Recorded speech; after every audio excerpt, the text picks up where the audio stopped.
শ্রীকৃষ্ণের সঙ্গে যখন তার ভক্তের মিলন হয়, সেই মিলনকে বলা হয় যোগ।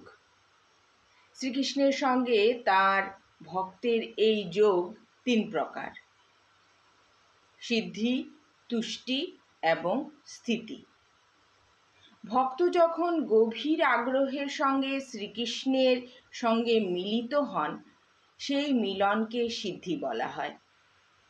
শ্রীকৃষ্ণ কর্ণামৃত গ্রন্থে শ্রীল বিল্বমঙ্গল ঠাকুর বর্ণনা করেছেন, শিখি পুচ্ছধারী, বক্ষস্থলে মরকত মণি শোভিত,